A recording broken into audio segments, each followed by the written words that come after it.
दोस्तों मैं आज आपको बताऊंगा खेजड़िलाई गांव की कहानी।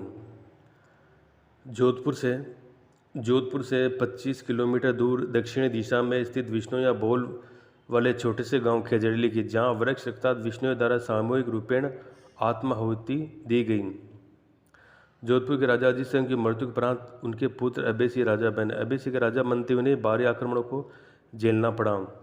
वर्तमान के राजा के धनाकोष की माली हालत हेतु भवन का निर्माण कैसे संभव? जो भवन निर्माण दिन है उसे पूर्ण रूप से देना हो तो चूने को पकाने के लिए लकड़ियों की आपूर्ति भी आवश्यक है।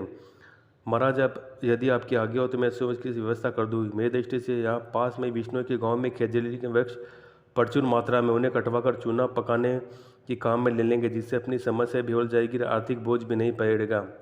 इस पर राजा अभय सिंह ने समझाते हुए कहा कि तुम जिन विष्णु बहुल गांव की बात करो वह विष्णु हरे वृक्ष नहीं काटने देंगे। वे लोग जम्बो जी के शिष्य हैं।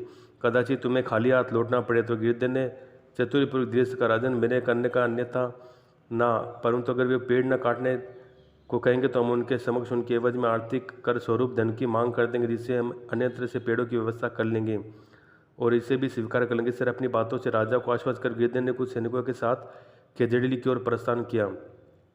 खेजड़िली पहुंचते सैनिक नगाड़े को पीटते हुए उस में कहने लगे, इस सुनो सुनो, हम खेजड़िली पेड़ को काटेंगे। इस प्रकार का उद्घोष करने लगे। एकाएक सज्जन बोल पड़े, कदाचित नहीं, हरे वृक्ष को देवतुल्य होते हैं, उनमें भी प्राण होते हैं, नहीं काटकर हम पाप के भागी नहीं बन सकते। हम तो गुरु जम्बो जी के अनुयायी हैं। हमारा जन्म सदैव प्रकृति की रक्षा की ओर प्रेरित करता है। ये कार्य हमारी मनोवृत्ति के विपरीत है। क्रोधित गिरधर अपने राजकीय पद के मद में चूर होकर कहने लगा कि आप लोगों की इतनी हिम्मत कि आप राजा के आदेश की अवहेलना करें। हम हुक्मरान के आदेश अनुसार ही यहाँ रह वृक्ष काटने, आप लोग हमें वृक्ष काटने से नहीं रोक सकते। विष्णु ने कहा, क्षमा करें मंत्री, हमें पता नहीं था कि आप कोने पर कोई भी हो। शायद आपको ध्यान नहीं है कि विष्णु गांव क्षेत्र में हरे वृक्षों की कटाई की बात करें। अगर जोधपुर में ऐसी मंशा से आए तो अच्छा होगा आप वापस प्रस्थान कर ले। गिद्धन की उनकी एक न सुनी। गिद्धन भंडारी पर क्रोधित होकर उन्होंने तमतमाते चेहरे से विष्णु ने सहसा अंदाजा लगाया कि ऐसे तो नहीं बैठेगा। कल हो न हो ये सेना लेकर फिर भी हाथ धमके, तब हम इसके प्रकोप से बच नहीं सकते। क्यों ना हम इसके लिए आसपास के गाँव के सभी विष्णुओं के यहाँ इकट्ठा कर दें। इस प्रकार विष्णु ने के पास से 84 गाँव को चिट्ठी लिखी, जिसमें घटित संपूर्ण वनात लिखने के लिए कहा। उधर अभय सिंह ने कहने लगे, गिरधर तुम्हारी मनोदशा मेरे समझ से बेहतर। हम राजकीय कार्य के लिए प्रजा की धार्मिक मान्यताओं से खिलवाड़ करें ये किस प्रकार उचित है, पर वो नहीं माने। इस प्रकार से उन्होंने पेड़ों को काटना शुरू कर दिया। कुल्हाड़ी लिए कुछ मजदूर पेड़ों की ओर बढ़ने लगे। विष्णु लोग सबका पाए से खड़े थे। जैसे ही पेड़ पर पल्ली कुल्हाड़ी चलती, उसके पहले ही वीरांगना माँ अमृता ने उच्च स्वर में उद्घोषित किया, सिर सांठे रुक रहे तो भी सस्तो जान। अर्थात अपना सिर देकर भी हम वृक्ष बचा पाए तो भी सस्ता ही, और पेड़ से लिपट गई।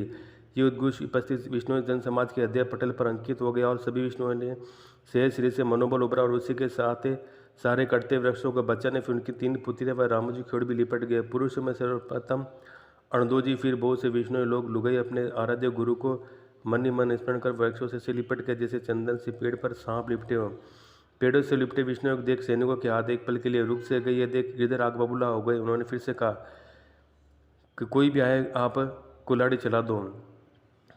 जैसे कुल्हाड़ी चली, पेड़ से पहले विष्णु को काटती गई। समय रुक सा गया। हरिवृक्षों से चिपके विष्णु के कटते शरीर से बहता रक्त चारों ओर से मिले रक्त धारा के रूप में प्रवाहित होने लगा, मानो सदियों से विलुप्त गग्गर नदी आज फिर उफान पर है, जो आज अरुणोदय के रंग से प्रभावित लाल वर्ण में दिखलाई दे रही है।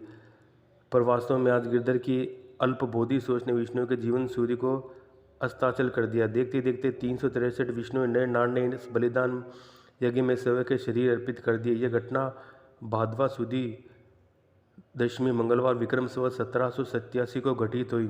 गिरधर ने जब तक रोकने का आदेश न दिया, सैनिक नरस्नान करते रहे, पर देश और अमता के लोग पासों में झगड़े गिरधर को तो अब तक मानवीय वेदनाओं की करा की पुकार तक नहीं सुनी। इस अंधकार में परिस्थिति से कैसे निकलता। कुल्हाड़ी चलाते चलाते मजदूर ने पीछे मुड़कर देखा तो पाया कि असंख्य विष्णु जन वृक्ष रखता अपने आप को अर्पित करने को तैयार खड़े रह गए। तब मजदूरों का साथ जवाब दे गया था। प्रयत्नों के बाद भी कुल्हाड़ी न चला। पहचान उनके हृदय में करुण वेदना उमड़ पड़ी। वो कुल्हाड़ी वही फेंक जोधपुर भाग गए। उन्हें देख सैनिकों ने भी गिरधर को जवाब दे दिया। गिरधर आते समय आगे था, पर अब भारी मन से सबके पीछे जोधपुर चल पड़ा। सच कहूँ तो आज वर्षा शहीदों के आगे दैत्य रूप गिरधर हार गए। यहाँ विष्णुओं के परिहार्थात वृक्षों को बचाने आत्मोत्सर्ग किया और ये सब देखकर अभय सिंह का मन पश्चाताप की भावना से भर गया थी। शीघ्र ही राजा खेजड़ी जाकर विष्णु समुदाय के लोगों से मिले। अभय सिंह ने अपनी पगड़ी विष्णु के चरणों में रख क्षमायाचना करते हुए कहा, श्रेष्ठ मनुष्य, मैं आपका अपराधी हूँ, मेरा अपराध समय योग्य नहीं है। आप लोग मुझे जो दंड दें मुझे स्वीकार। आप उन शीर्ष मृतकों के बदले मेरा मस्तक ले लीजिए। प्रत्युत्तर में विष्णु ने कहा कि महाराज, हम वृक्ष के साथ आत्मोत्सर्ग करने वाले हैं। लोग, हमारा भला हिंसा कैसे संभव? आप बस हम पर यह उपकार करें, जिन वृक्षात हमने आत्मोत्सर्ग दिए वे वृक्ष कभी न काटे जाए।